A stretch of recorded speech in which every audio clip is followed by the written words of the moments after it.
Hello everybody, welcome back. Let's have a look at our favourite shitcoin, BEPRO. I'm only joking, it's not a shitcoin. It's just a coin that moves 95% from the top to the bottom. That's all it is. So other than that, it's perfectly fine. Anyway, we're looking about where we're going to go from here, not where we've been. Even though we do have to recognise that this has potential to completely destroy lives and account balances.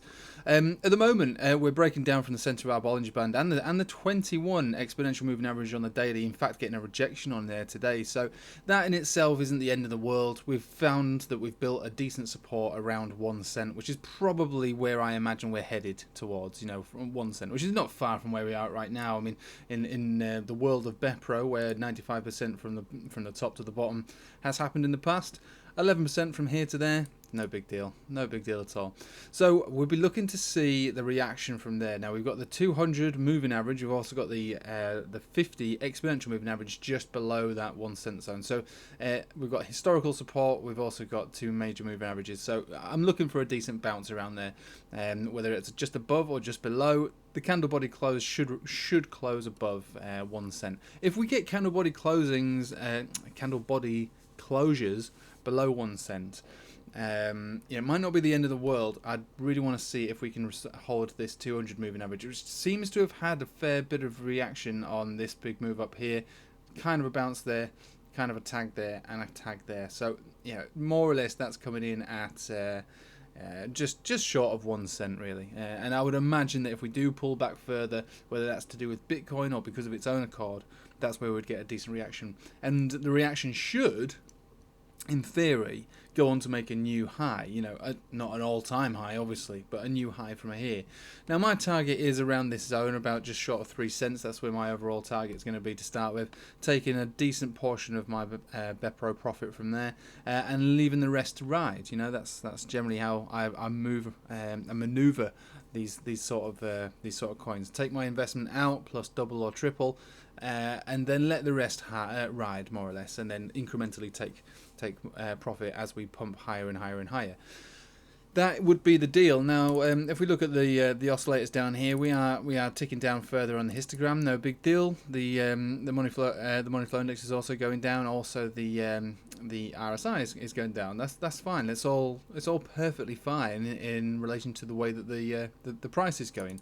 If the moving averages here on the MACD cross below the 0 point, we will certainly be a bit worried at that stage. I'll be pretty concerned at that point that this whole thing has failed. But until that happens, we'll just have to wait and see. The weekly chart is such a hard thing to look at because it started off with this ridiculous, stupid. I wish Kucoin had sorted their charts out. It's just ridiculous to see that, really. In fact, we can even take off some of these other things just to make it a little easier for ourselves. So if we have a look at the way that the weekly looks, it's okay. It's actually okay. We're cooling off. We're still technically ticking up on the histogram here, with our moving averages snaking up above that 0 point. So I'm alright with this on the weekly so far. It's all about that battle that's taking place on the daily. And if the daily breaks down below 1 cent, but I'd say below 0.9 cents, right? Then yeah, I think this would go down quite considerably more. This whole thing could be written off for then. Then I'd probably just look at taking some profit on, maybe taking all the profit at that stage. There'll be better, stronger looking charts out there, I think, to play. But for the moment, for a volatile beast, which is BEPRO, it's just performing its most volatile beast maneuvers. And I'm alright with that. I'm okay with that. So in a nutshell, let's see if we can get ourselves down to 1 cent or 0.9 of a cent, and get a decent reaction from there, moving on to a new high. So stair-stepping our highs. But for the moment, let this consolidation ride. I mean, in all fairness, so we had this big move up, right, and then we had quite a decent consolidation. Really, it's pretty decent. I mean, 40% in 2 days, standard for a shitcoin, standard stuff.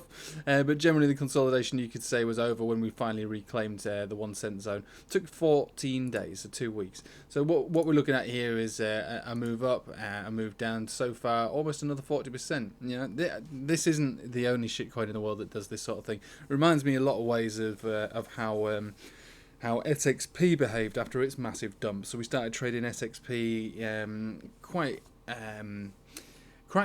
well last year.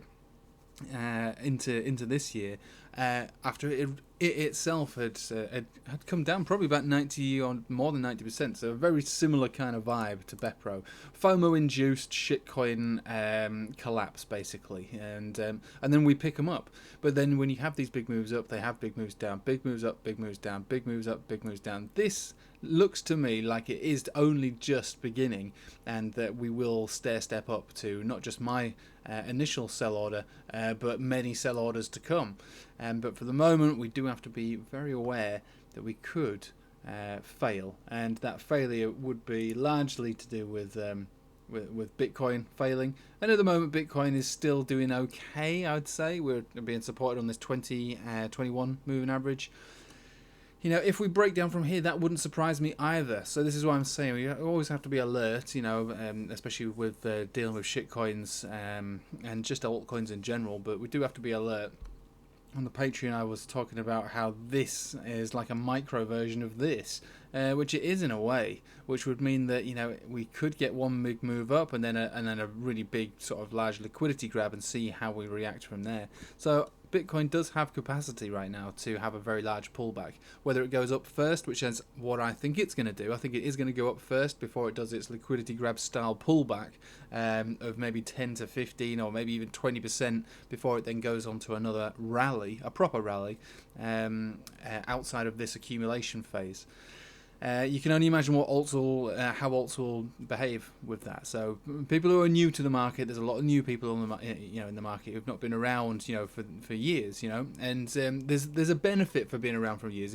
Obviously there's experience, but there's also recognizing the relationship that small cap coins, shit coins, and altcoins in general can behave completely differently to Bitcoin if Bitcoin goes into a breakout of its own. So if we go into a liquidity grab for Bitcoin and then go into a sustained bull rally for Bitcoin, I think it'll leave things like BEPRO behind. I think they might benefit in the short term, but as soon as people recognize that their satoshis are being drained, then they will jump ship, and that is what I would likely be doing. In many ways, a lot of these charts like BEPRO and whatnot, unless you really believe in whatever it is that they're doing, it's just a way to grow the amount of Bitcoin that you own, and that is a lot of the time what I use these charts for. So I start, I put one Bitcoin into this, a month later I've got 2 Bitcoins. You can't go wrong with that kind of deal. That's a fair enough deal. I started off with 1 Bitcoin, ended up with 2 in sometimes as little as a week or 2. I'm looking to do more than that on this one, but yeah, I'm not going to fool myself into thinking that this is going to do something that it might not do. It may do it, but for me it's just a tool to continue to earn more Bitcoins, and I do not want to get stuck on the wrong side of a bad trade, like many people will have done here, which is why I imagine I get so much hate on the comments when I'm talking about this being bullish. I still get hate because of the terminology I use, which is shitcoin. At the end of the day, shitcoin is in the eye of the beholder, right? And the reason I call it a shitcoin is because it fell 95% in its price within a 3-month period. What else can you really call it? So you have to be very gentle with these sort of coins when they're coming out of these devastating collapses. I'm not saying that it's not going to recover in full. I imagine it probably would, but you have to be very, very careful trading it, especially if you're looking to buy in anywhere other than considerable dips, which this one could be. So all eyes on the 1 cent zone, and we could be looking for some fun thereafter. 1 cent is a do or die kind of vibe for BEPRO.